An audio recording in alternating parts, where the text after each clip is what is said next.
Good afternoon, everyone. So, welcome to the lecture of Renewable Energy Sources. So this is the first of our online classes. Saya tak pasti will we still have or not after this, especially when we have so many public holidays and also election coming up. So, we'll see how things go. So, kali ni kita buat asynchronously. But we shall see after this if you want to do synchronous class ke apa, okay? And at first saya fikir nak letak muka, nak tunjuk muka saya ke tak? But knowing that now we are already doing face-to-face classes, have you seen my face so much in class? So tak apalah, video ni saya tak tunjuk muka.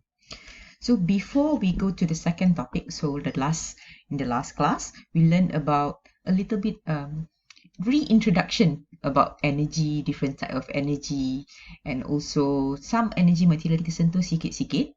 So I also talk about how everything will be conducted. Since kita ada yang tak hadir and we have a few new students that just joined this class, even though tadi saya check MSwap, the names are still not in. I hope that can be done as soon as possible sebab saya dah nak bagi assignment for group assignment. Okay, so please do that as soon as possible because assignment dah kena mula. Okay, before we go into our second topic, which is on renewable energy sources, sebab ramai tak ada, allow me to just once again, allow me to once again refresh sikit what we did in the first class. Okay, so we did some activities, kita berbual sikit, but I'm just going to touch on the important points. Okay, so once again, how the classes will be conducted. So before the class, usually a day before ke apa, I will upload the lecture slides. Okay, so like I say, this is a brand new syllabus. So lecture slide all saya baru buat sendiri. So mungkin sometimes I'll be late. For example, this time saya beritahu saya lambat because it just so happened it coincide with Deepavali and I'm a bit busy with some family stuff. So saya akan beritahu. Okay, and like I also said, a lot of sources are from internet, so awak jangan terkejut kalau nampak ni ada kat internet. Don't worry, if we already have the kemudahan, kenapa kita nak susah-susah. Okay, but the most important thing is to verify whether it's true or not. Okay, so what I'll do is first I'll upload the incomplete lecture slide. Okay, so the incomplete tu apa? So kalau awak tengok lecture slide, you will see that there are some parts that are missing. So from then the lecture will go as usual. So awak akan fill in all the blank dengan mendengar masa kelas. Okay, you fill in.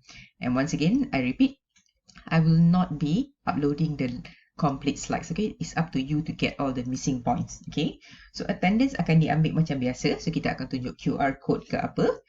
But the full attendance will only be counted when selepas setiap topik, I will ask to do a summary of the lecture in the Padlet. Saya akan bagi arahan dia. Contohnya macam the last class, what I asked you to do, we shall talk about later this.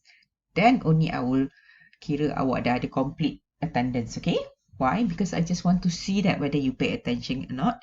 And don't worry, summary tu tak adalah saya nak buat sangat complicated and it's not like you have to finish right away. Okay, I'll give you maybe a week afterwards barulah saya akan check setiap nama usually. Okay, so saya tengok yang the previous one most of you have written but some of you have not, so I'm going to give you a few more days to complete it. Okay, I hope before our next class semua dah isi. Okay, so we also did a sort of like activity where saya tanya apa your expectation, how do you want me to carry out the lecture. If you want to see, for those yang tak tengok, boleh tengok ada kat e-learning. Okay, I gave the link of the Padlet. So my expectation is, first of all, you need to be punctual. Okay, saya adalah orang yang sangat-sangat pentingkan punctuality. Okay, in fact, I'm always early. Okay, so kalau you will be late or you cannot attend the class, please let me know in advance. Okay, not last minute, not after the class have started or atau bila saya cari baru beritahu. Okay, please tell me beforehand. I hate lateness. Okay, itu benda yang saya paling tak boleh tahan.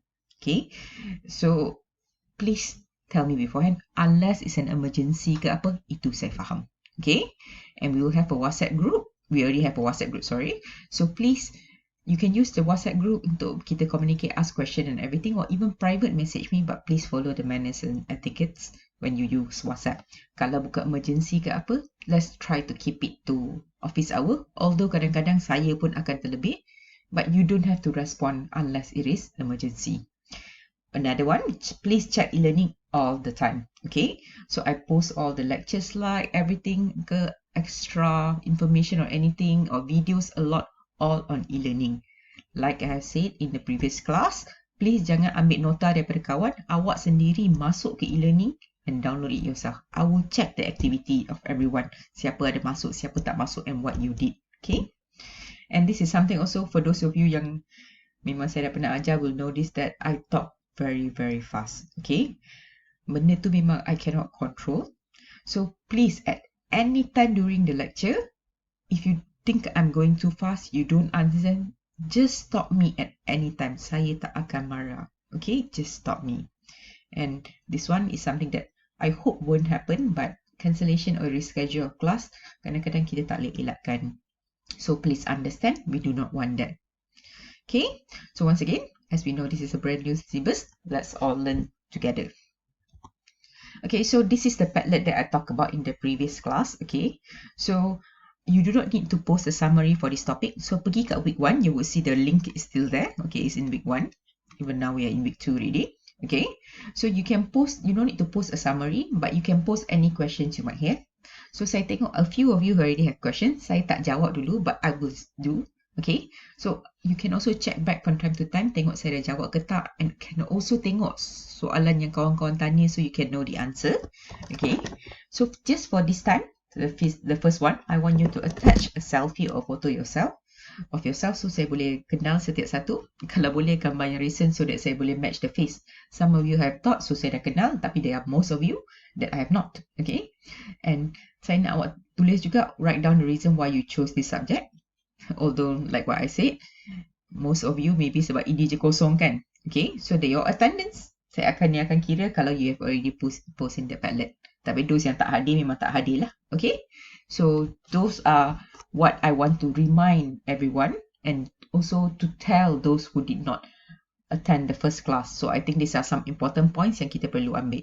Another thing is jangan lupa download course information and look at the details there. Okay, we will try to follow the schedule and everything, tapi mungkin akan ada perubahan. Even the syllabus pun mungkin topik dia akan berubah sikit. Okay, but I will let you all know. Okay, so back to, sorry saya dah bebel 7 minit lebih. Hopefully this one won't be so long, but if you see the slide pun 20 lebih je. Okay, so we will talk about renewable energy sources in today's class. Okay, so before we go to renewable energy, let's talk about apa masalah non-renewable energy, which is the number one energy source that we have now, fossil fuel. Okay, so most of the commercial energy comes from extracting and burning non-renewable energy resources. Okay, and they are obtained from earth crust, daripada kita punya crust lah. Okay, so around 87% are from carbon containing fossil fuel. So antara contoh-contoh fuel ni are oil, natural gas and coal. And all these fossil fuels sebenarnya adalah terdiri daripada hydrocarbon, HC lah, ada hydrogen, ada carbon kat dalam. Except for coal. Coal adalah fully carbon. Okay, and around 5% are from nuclear power, while around 8% baru. This is generally the world, and the statistic might have changed a bit already. Okay, I did not see the latest one, yang paling latest, you know. So around 8% are from renewable energy sources, okay, such as biomass, hydropower, geothermal, wind, and solar energy. All 5 yang kita akan tengok sekejap ni. Okay, so fossil fuel tak adalah teruk je. Memang kita cakap, ada non-renewable energy, very bad. Actually, no. There are also a lot of good part, which is why we are all still using this as a major. Okay, so like I said just now, fossil fuel ada beberapa contoh. Contohnya natural gas, okay, which these are the composition of natural gas. Usually there's carbon, hydrogen, nitrogen, sulfur, and oxygen in it. We also have petroleum with all this inside of it. Lebih kurang tapi dia pun ada mineral. And also we have coal, which usually are made out of carbon, tapi dia ada juga ada impurities which are this, okay? Tapi coal itself is carbon. So why are fossil fuels so widely used and good? One, it is easier to store and transport. Okay, so satu masalah besar of renewable is they are quite hard to store. While for this non-renewable energy, dia senang nak store. Okay, maknanya bila awak dah hasilkan, awak boleh je store and keep it efficiently. Contohnya boleh simpan lama for winter ke apa. And the other good thing about this non-renewable energy is that it is easy to transport. Usually there's also already international gas pipeline system or with tankers yang boleh transport and store all this. The other thing is also it is cheap. Okay, harga dia berbanding dengan teknologi renewable energy sangat-sangat beza nak hasilkan. Okay, contohnya coal, boleh senang-senang je pergi beli arang kat kedai kan. It's very cheap. Okay, the other thing is also in terms of efficiency untuk hasilkan tenaga, it is also more reliable than renewable energy. So these are the good things about non-renewable energy, which is fossil fuel. However, the bad outweighs the good. Okay, contohnya antara benda-benda teruk yang kita memang dah biasa dengar. Okay, so fossil fuel, once again, they are non-renewable. Okay, maknanya dia akan habis. Okay, and sekarang ni it is semakin kurang. Okay, so kalau dah habis macam mana?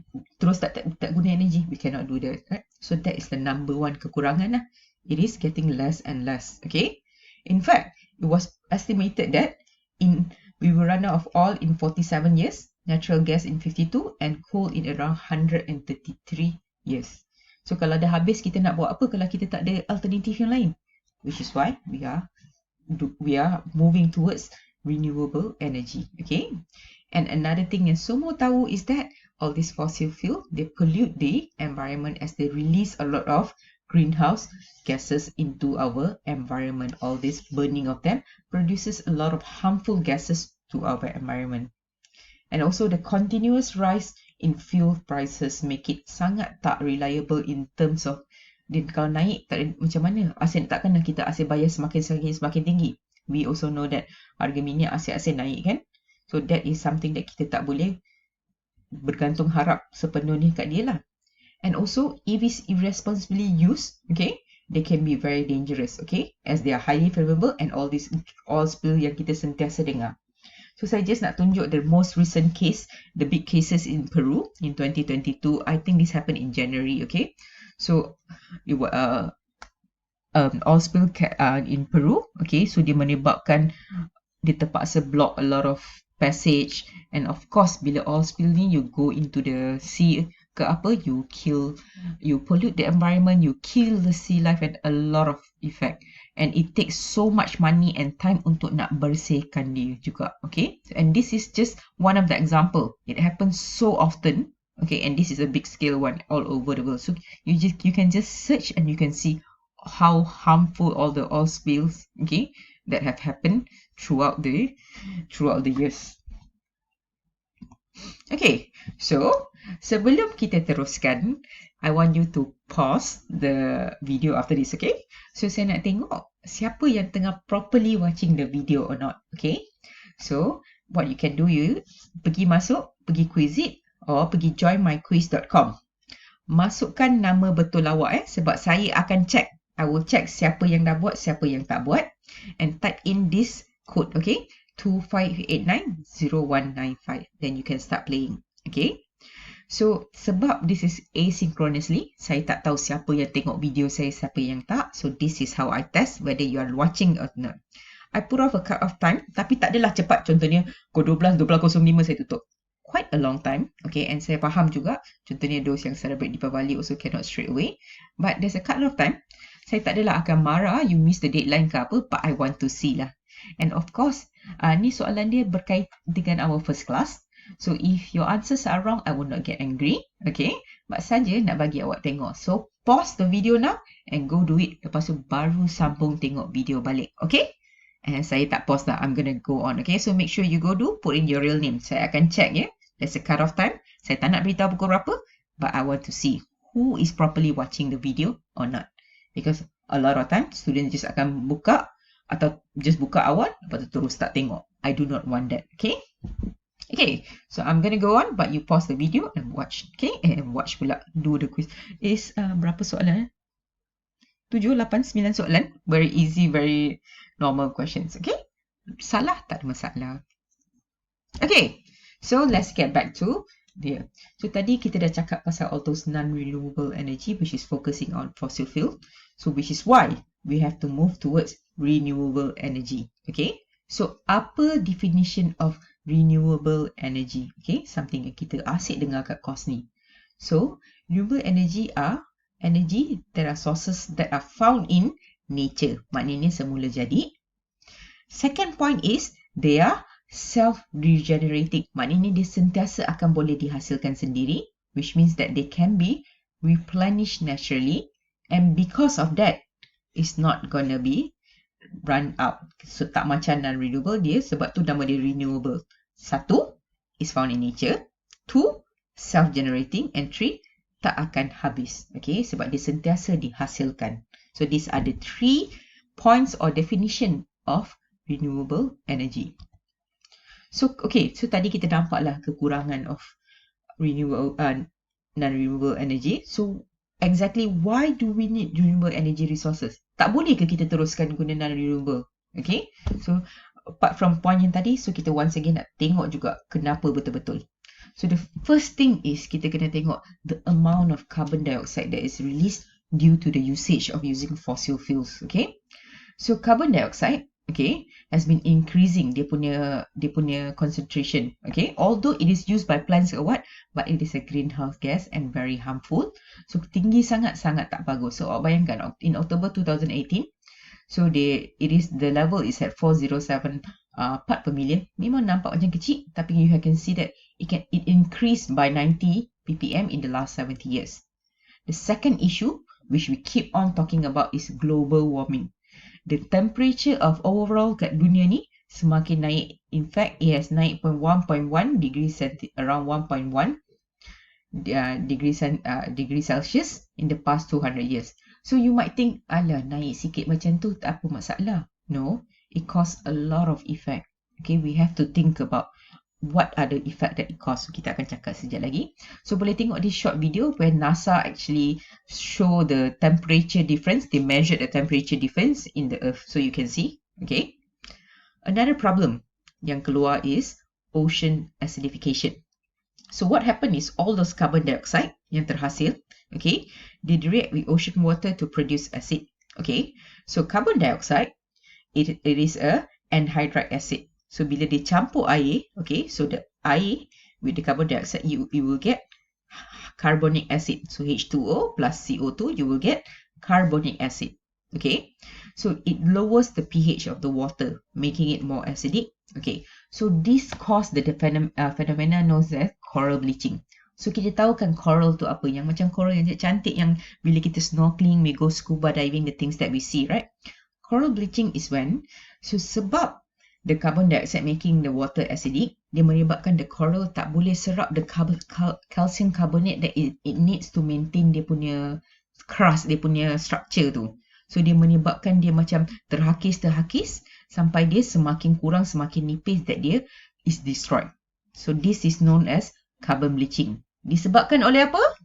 Ocean acidification, where carbon dioxide dengan air, dia akan dapatkan carbonic acid dia. So this is very dangerous to the coral life in our sea. Okay. So the second is the rising sea level. Okay. Every year dia naik semakin banyak, 3.2 mm each year. Okay. This is due to the ice melting of ice sheets and thermal expansion of water. Ini pun berkait jugalah dengan semua ni. Okay. And it has been measured that the decreasing Arctic ice at a rate of 13 degrees each decade. So dia menyebabkan banyak benda, life and everything, you know, flooding, and so a lot of long-term effect. Okay, these are all caused by the usage of fossil fuels, okay, or non-renewable energy, which is why renewable energy is crucial to mitigating, maknanya to solving climate change punya masalah. Okay. Okay, so once again, tadi, as mentioned, renewable energy is a source which can be replenished naturally and indefinitely, maknanya dia sentiasa boleh dihasilkan and takkan habis.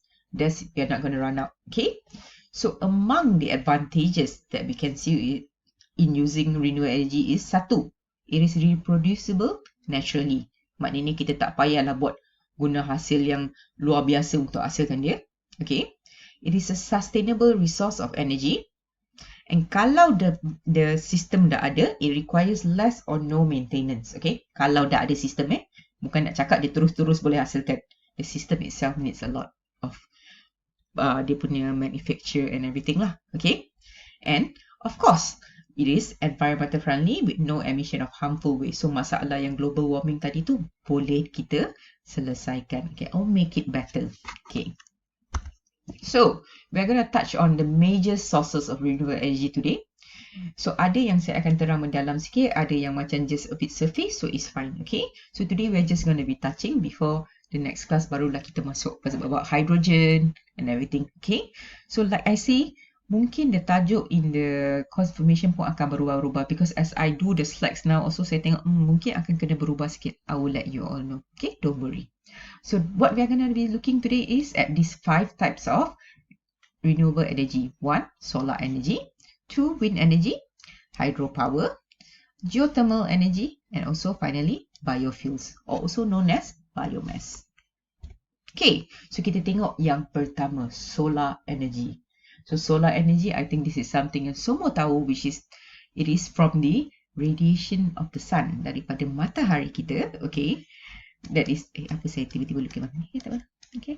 Of producing heat that can cause chemical reaction or generate electricity. Okay, sebab the sun is all over and more, it is the largest source of energy received on our earth. Okay, and the good thing yang buat dia berguna is because sunlight can be changed into electricity.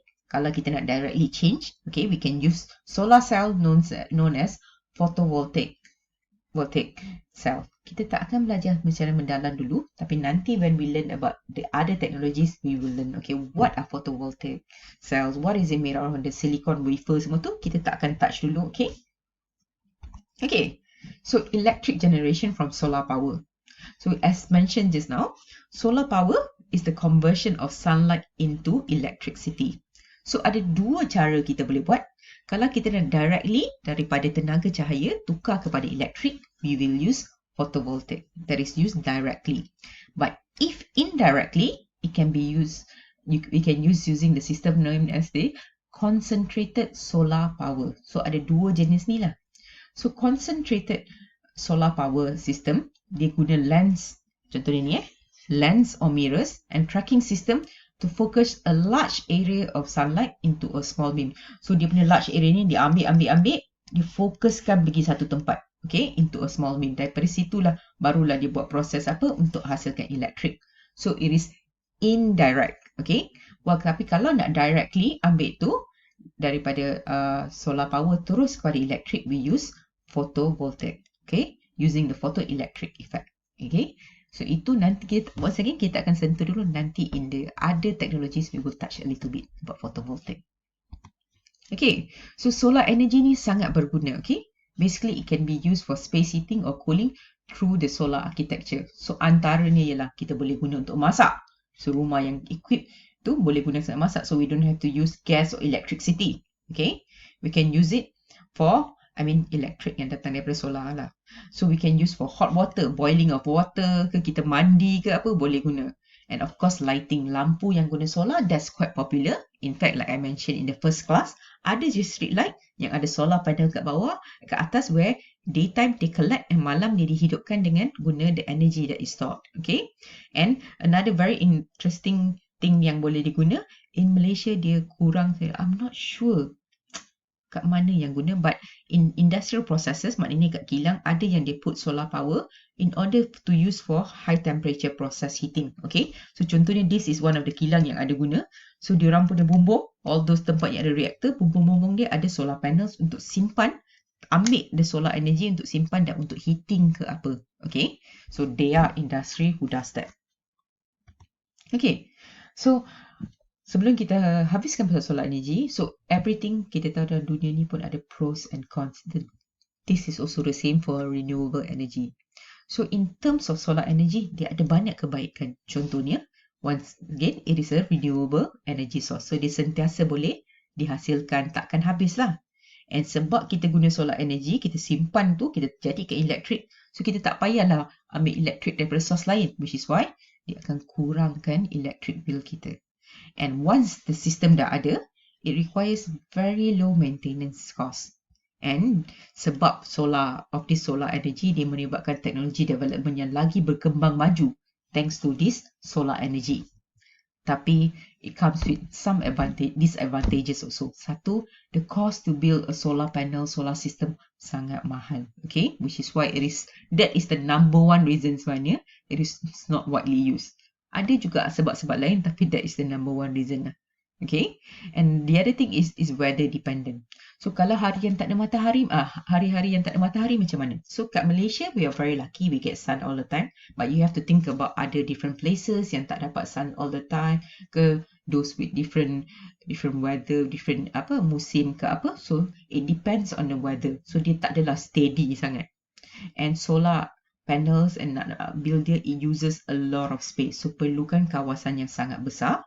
And ni yang pelik sikit. Bukan dia renewable energy. Why is it associated with pollution? So if you're interested, you can go read out. So ada yang contohnya solar energy photovoltaic ni kadang-kadang dia menggunakan certain metal yang people say it would actually cause pollution. Contohnya it uses cadmium ke apa untuk hasilkan a proper photovoltaic cell. So that can cause pollution.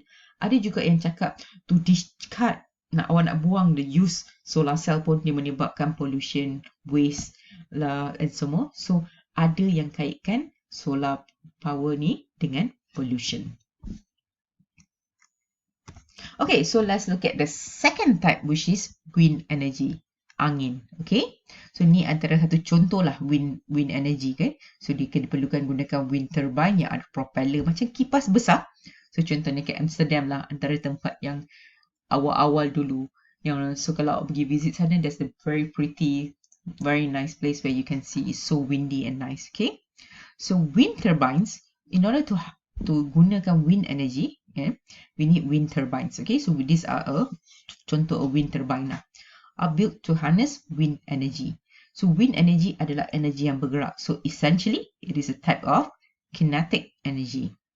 So apa yang terjadi is when the wind blows the blade, macam kipas kita, and spin a turbine connected to a generator. So dia akan connected to a generator which produces electricity. Okay, so dia sebenarnya terbalik dengan macam mana kipas bergerak. Kipas ialah kita buka elektrik, kita buka and it will turn, bagi kita angin. So it is terbalik. Ni angin tiup, dia menyebabkan kipas tu pusing-pusing sampai dia boleh hasilkan kat generator tu akan make the electricity yang hasilkan daripada wind. Okay, so the wind is used to make the electricity. Tapi sebab dia perlukan angin yang kuat, yang ada steady dan tempat yang bagus, so dia biasanya it is built in the direction of prevailing wind. Maknanya dia akan terus terima wind tanpa ada halangan ke apa. Ideally on a clear hilltop. Maknanya memang tak ada halangan dekat tempat tinggi yang takkan, let's say tiba-tiba tengah-tengah ada gunung ke apa yang halang ni sampai tak efficient, tak terus-terus dapat the angin lah. Okay, so this is very important. So masalahnya, wind energy actually, it currently only generate around 1% of all electricity on a global scale. Okay, tapi in some places is growing very rapidly. Contohnya kat Denmark, it comes to 19%. Okay, different places ada, but this is just the general one lah. Okay, and another big problem is that since wind is intermittent, maknanya tak adalah sentiasa berangin kan. So the turbines cannot constantly work at their full capacity. So untuk nak dia work at full capacity, patutnya angin tiup dengan kuat, tak berhenti-henti. But we know nature does not work that way. So itu antara masalah of wind energy. Okay, so jom kita ada sedikit persamaan. So I know some of you don't like I said before, we will have a little bit of equation here and there. So this is the first equation yang kita, selain pada work, dia ingat tak kita ada belajar pasal work, which kita kira force times apa? Okay, so dapat joule. So itu antara persamaan pertama. EMC square tu kita tak guna, saya just mention je how it was used by Albert Einstein. Okay, so this equation yang kita akan belajar is how do we count the power of wind energy. Okay, So the amount of power, which essentially ialah the amount of electricity lah that a wind turbine can produce, dia bergantung pada beberapa benda, tapi mainly on the wind velocity, maknanya kelajuan of the wind. Okay, so this is the equation we can use. The power, which is the electricity lah, kira dia boleh diproduce, equals to 1/2 half rho density darab dengan swept area darab dengan velocity. So okay, ni adalah density, sebutan dia adalah rho. Bila kita nampak this density, bukan P, this is sebutan dia adalah rho. Okay, maybe most of you already know, tapi saya sendiri kena ingatkan sendiri sebab saya bila baca pun saya selalu P, it's not P. Okay, and it is measured in the unit of watts. So macam mana kita? So air density biasanya adalah lebih kurang dalam, this is the lebih kurang lah, it's almost the same. Okay, 1 kilogram meter cube. Okay, while swept area bergantung pada ialah betapa besarnya the wind turbine tu. Okay, so formula adalah pi r square. Okay, so maknanya pi is the pi is around 3.14. Okay, pi value, so r square ialah dia punya itulah radius punya square, and of course the velocity, which is the kelajuan in the unit of meter per second per second. Okay, so semua ni akan dapat daripada unit watts. So mengikutnya higher wind speed, which means a lot more power. Betul lah kan, higher wind speed maknanya ni. Okay, so maknanya dia higher wind speed ni akan naik, of course lah power akan naik, and larger wind turbine pun more power. Kenapa? Sebab kan bergantung pada radius. So kalau radius dia lagi kecil kan, R ni of course lah R ni akan menghasilkan lagi banyak power. Okay, sebab this is the formula. Okay, so the bigger the wind turbine, lagi more power. So saya nak awak cuba kira ni lah. This is very easy sebenarnya. So kalau this is given for you, how much power can be generated? So ini formula tadi kan, setengah rho A V kuasa 3. Okay, so kita tahu the air density memang 1. So swept area kat sini pi r square 2. So r sekarang ialah 1. So r square sama dengan 1. So awak just perlu kira setengah darab dengan tadi air density memang 1. Okay, darab dengan pi square r tu, so tadi dia 1/4 r dia lah 1 kan. Okay, r square darab dengan velocity of this one 5. So jawapan dia adalah dalam bentuk watt. So you will get it. Cuba kira. Okay, so ni antara contoh-contoh lah yang boleh jadi, tak susah. This is a direct one. So once again kita kena tahu, of course lah, bila ini tak berubah kan, sebab it's almost the same. So bila semakin besar the wind turbine, R dia akan bertambah, so dia akan power akan semakin naik, and semakin laju pun dia akan naikkan the power. Okay, so there's some very simple punya formula. Ingat formula ni. Okay, so once again wind energy ada the advantage and disadvantages. So satu, obviously it is a renewable energy sources sebab dia sentiasa kita ada wind kan. Okay, and it is environmental friendly sebab dia just dihasilkan naturally. Kita masuk turbine, bukannya kita perlu bakar apa benda. And it's a remote power solution, maknanya kita boleh hasilkan kat tempat area tertentu. Okay, so kita boleh macam contohnya kat area ni angin dia kuat, so kita boleh guna sebagai cara untuk hasilkan electricity. And once again, bila kalau the system tu dah ada, it requires very low maintenance sebab dia just gerakkan sendiri je. The disadvantages, okay, kekurangan ni gunakan wind energy ni is one, it requires large area. Dia perlukan kawasan yang sangat besar sebab bayangkan you want to build a wind turbine yang ada generator and everything, okay, and dah lah kena kat kawasan yang tak ada halangan, hilltop tinggi and clear. So itu adalah one of the disadvantages. Another thing is it cause noise pollution. So kalau awak pergi a properly functioning wind turbine, you would see that it's quite noisy. Okay, and another thing is building all this also have a threat to wildlife. Satu ialah kita ambil kawasan dia kan, kita nak build. Dua ialah when they come into contact with the wind turbine pun bahaya. Contohnya awak bayangkan if a bird run through a wind turbine, tak ke bahaya dengan kelajuan yang macam tu.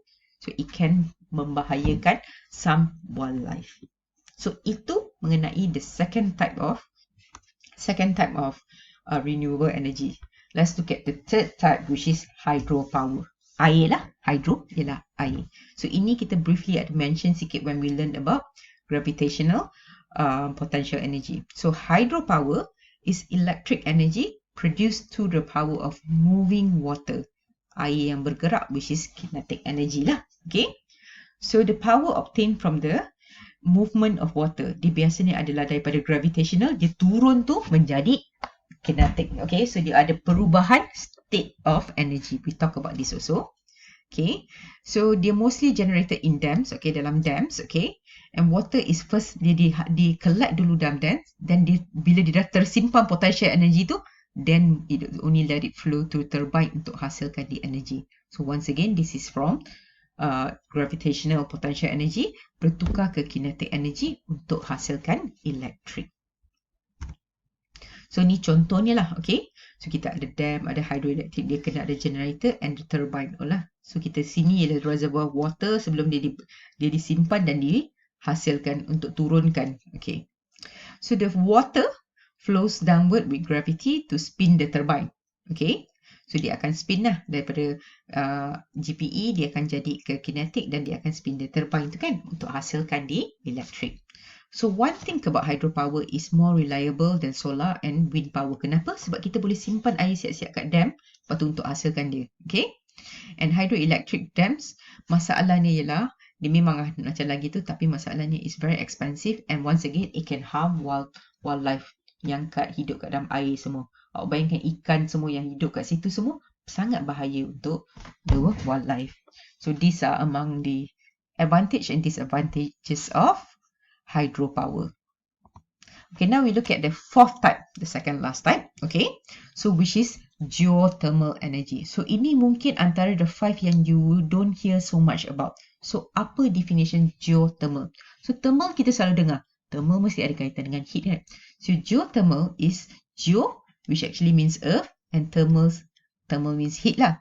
So geothermal energy comes from heat produced by our earth. So maknanya kepanasan, heat tu datang daripada bawah tanah kita. Kenapa boleh ada this kind of heat? This is caused by the decay of radioactive elements and residual heat from planetary formation zaman dulu, 4.5 billion years ago. Okay, so memang kat bawah tanah kita memang ada heat. Okay, so what happened is water is pumped down into hot rock where it is heated. Okay, so hot water akan pump, okay, then dia akan hasilkan steam. The steam once again can be used to heat building directly or to generate electricity by spinning a turbine. So dia akan either dia terus disalurkan heat tu untuk digunakan atau menggunakan turbine untuk menghasilkan elektrik lain lah. So dia datang daripada bawah tanah. So geothermal energy, kita akan briefly mention. So kita tengok sikit advantages and disadvantages dia. Okay, once again, it is a renewable energy sources and dia walaupun dia menyebabkan dia adalah kepanasan yang keluar daripada tu, tapi dia tak menyebabkan kita bakar apa benda. So dia tak is cleaner than burning fossil fuel. Okay, dia tak akan hasilkan, dia bukan pembakaran carbon ke apa yang hasilkan carbon dioxide. However, dia ada disadvantages, which is why it is not so popular. Satu, the cost of drilling. Sebab dia daripada bawah tanah kan, macam gambar tadi tu dia daripada bawah tanah. Obviously, it needs to be drilled. And dia bukan dia boleh main drill je. You have to find the proper area untuk buat yang memang betul-betul ada banyak heat and sesuai untuk buat, takkan mengganggu benda lain ke. So itu that is very essential for geothermal energy and it requires a suitable location. Satu, kena tempat yang betul energy and kita tak boleh main hasilkan kat tengah-tengah mana, okay, sebab dia mungkin akan bahaya. Okay, the heat, what if dia terrelease ke apa. So we have to find a suitable location, which is why it's not so popular. Okay, so kita dah hampir pada the hujung-hujung of this class. This class memang takkan panjang, okay, because we are just gonna be introducing. Okay, so the last one is biofuels, or known as also from biomass. Maknanya bila awak dengar perkataan bio tu, dia datang daripada benda hidup. Okay, the source is benda hidup. Okay, so it is by definition fuels produced from biomass, either boleh directly from plants or indirectly from agriculture, commercial, domestic and or industrial waste. So dia mungkin directly kita or daripada proses yang daripada biomass. Okay, so dia similar dengan fossil fuel, but they are made from plants that can grown today, which is why dia adalah renewable. Fossil fuel dia benda yang berbilion-bilion years ago. Okay, maknanya dia tak boleh diperbaharui. Tapi yang ni kita just boleh tanam and guna, which is why it is renewable. So there are two main types of biofuels yang digunakan. Satu is bioethanol. So kita tahulah bioethanol, and alcohol. Okay, so it's an alcohol made by the fermentation of crops. Crops apa? Contohnya corn, sugarcane and sweet sorghum. So saya pun tak tahu apa benda ni. So saya pergi Google, so this is sweet sorghum. I don't think it is that much, kita selalu nampak kat Malaysia, I think. Okay, tapi we know that corn and sugarcane, kita memang tak ada masalah. Ini saya tak pasti, kalau ada, beritahu saya. Okay, so it can either be used as petrol additive. Maknanya petrol yang kita gunakan, dia dicampurkan ke dalam, okay, to increase the octane and lower the carbon emission. Or boleh di-use directly as fuel. However, it's not so efficient lah. Tapi more and more work are being done in order nak gunakan bioethanol terus as our fuel instead of using fossil fuel. Okay. The second type of biofuel is biodiesel. Okay. So ini apa yang Dr. Susila pun tengah buat ni. Okay. So biofuel is an oil-based biofuel produced from vegetable fats. Okay, maknanya dia datang daripada vegetable fats such as rapeseed, sunflower seed, soya bean and palm oil. So dia perlu tumbuhan yang boleh menghasilkan oil lah. So these are the contoh. Okay. So it is used to reduce levels of particulates, carbon monoxide and hydrocarbon from diesel powered vehicle. So dia So dia boleh digunakan or directly to fuel vehicle. But once again lah, biodiesel in fuels have not reached very good efficiency. Okay, but more and more works are being done. Okay, hopefully one day kita boleh lah sepenuhnya gunakan. So these are two of the main biofuels that are being used and produced now: bioethanol and biodiesel. Okay, so this is the last slide actually. Tak lihat ternampak. Okay, so biofuels also have advantages and disadvantages. Satu, it is easy to source. Yelah, kita just perlu tanam ke apa kan, dia daripada fermentation of crops atau daripada rapeseed oil, semua yang kita boleh hasilkan and guna terus. Okay, and of course it is renewable sebab kita sentiasa boleh tanam, and dia tak menyebabkan, sebabkan dia dimasukkan dalam aditif atau digunakan terus, so dia mengurangkan kita membakar fossil fuel, so it reduces greenhouse gases and it reduces dependence on foreign energy. Maknanya kita sendiri boleh tanam dan hasilkan sendirilah. Okay. Tapi disadvantages dia. Okay. So dia higher cost of production. Untuk nak hasilkan the biofuel tu, dia menyebabkan cost yang lagi tinggi. Okay. And dia punya supply pun lagi tak sebagus gasoline lah. Gasoline lagi reliable, lagi efficient untuk nak power our car ke apa. Another thing is monoculture. Apa tu monoculture? Maknanya sepatutnya farmers they culture, they plant all kind of plantation kan. Maknanya untuk hasilkan variation. However, kalau dah semua farmer nak hasilkan biofuel, so dia semua pergi buat corn je, semua pergi buat rapeseed, semua pergi buat ni semua, sampai the variation of culture tak dicapai by farmers. Okay, sebab semua nak pergi hasilkan biofuel. And sebab dia dihasilkan menggunakan makanan, it might cause a shortage of food lah. Sebab ni lah, one, sebab culture ni, dia orang semua pergi buat tu, and also this is also a source of makanan. And in order to buat semua ni juga, it uses a lot of water. So the water usage is very high in order to hasilkan all these plantations. So that might also be a problem. Okay, so that is the last slide. So this is around 43 minutes. So kalau terpaksa pause semua tadi, we will finish in around 50 minutes hopefully. Okay, so these are among the things. So I hope apa yang saya ajar ni semua boleh faham. I know for now pun dia still sangat benda-benda banyak yang awak pernah dengar. Okay, these are among the things yang awak pernah dengar. So once again, as I explained, this is not something yang nak buat awak betul-betul pakar dalam renewable energy. This is after all a course of introducing to you what kind of inorganic energy material and also energy materials that can be used. Okay, so this is all for our class. So as usual, kalau ada soalan boleh tanya saya. Ni tak payah buat summary dulu kat Padlet sebab this is not the end. Kita still kan ada, sepatutnya this week we'll talk about hydrogen economy pula. So itu baru habis. Okay, So thank you all very much. As usual, kalau ada soalan boleh tanya saya juga. Okay. So I'll see you all in the next class. And to those celebrating, happy Deepavali. I hope you have and those holiday, I hope you have a good time resting or being with your family. So see you all soon on Wednesday. Okay, so siapa yang tak daftar lagi, tolong daftar secepat mungkin sebab saya dah nak bagi assignment. Okay, so thank you all. Bye. Have a good day.